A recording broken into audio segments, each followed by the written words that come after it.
Bombastic side eye, criminal offensive side eye.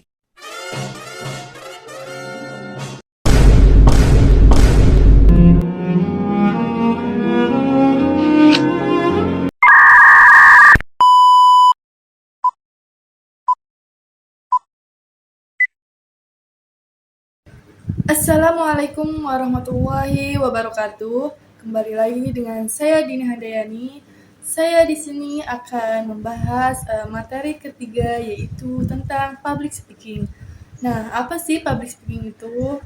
Yang kemarin kita udah bahas. Nah, sekarang kita akan membahas materi public speaking yang udah disampaikan oleh kelompok 1.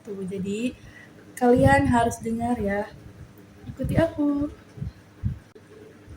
Nah, jadi public speaking adalah keterampilan berbicara di depan umum yang bertujuan itu untuk menyampaikan pesan secara efektif dan persuasif.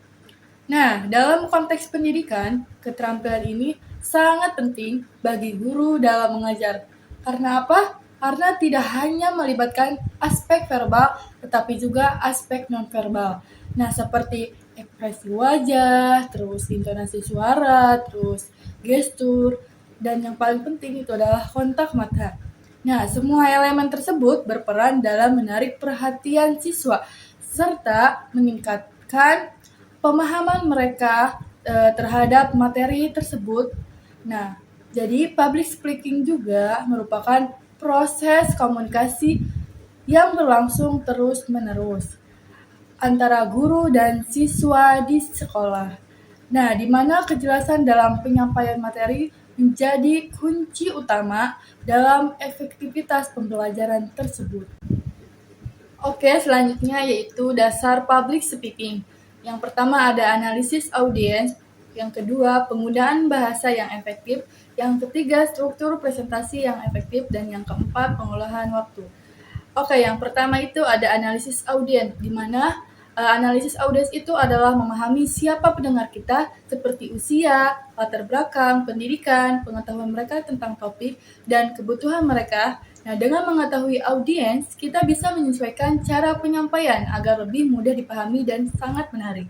Dan yang kedua, penggunaan bahasa yang efektif. Di mana bahasa yang efektif berarti menggunakan kata yang jelas, sederhana, dan mudah dimengerti oleh audiens. Hindari bahasa yang terlalu rumit agar pesan yang disampaikan dapat diterima dengan sangat baik. Dan yang ketiga ada struktur presentasi yang efektif.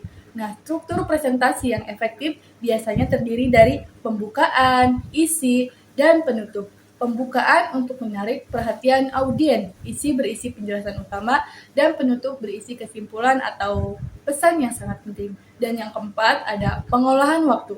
Pengelolaan waktu adalah kemampuan mengatur durasi saat berbicara agar semua materi terdapat disampaikan dengan baik, tanpa terlalu lama atau terlalu cepat.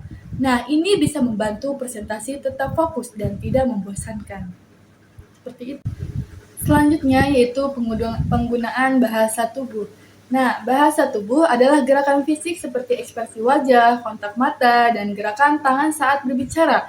Nah, bahasa tubuh yang baik dapat membantu memperjelas pesan dan membuat audiens lebih tertarik. Yang kedua, konsisten dalam suara.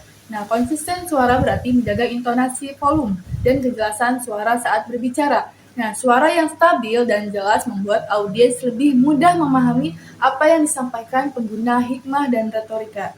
Nah, hikmah dan retorika adalah cara menyampaikan pesan dengan kata-kata yang bijak, menarik, menyentuh.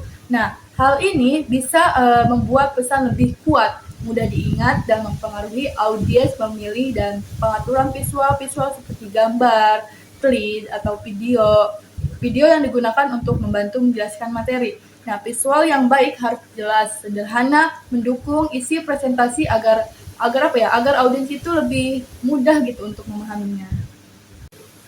Selanjutnya yaitu ada manfaat.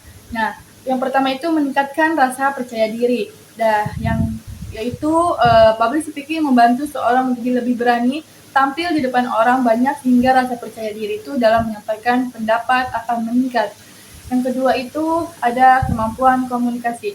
Nah, dengan seiring berbicara di depan umum, seseorang akan belajar menyampaikan ide atau informasi dengan lebih jelas. Nah, teratur, dan mudah dipahami oleh orang lain. Dan yang terakhir itu kemampuan berpikir kritis. Nah, public speaking melatih seseorang untuk menyusun ide, memahami masalah, dan memberikan pendapat atau solusi secara logis dan struktur.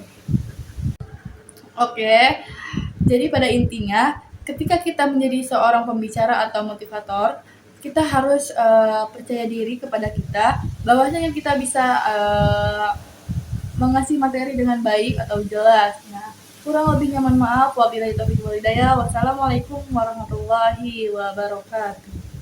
Bye bye.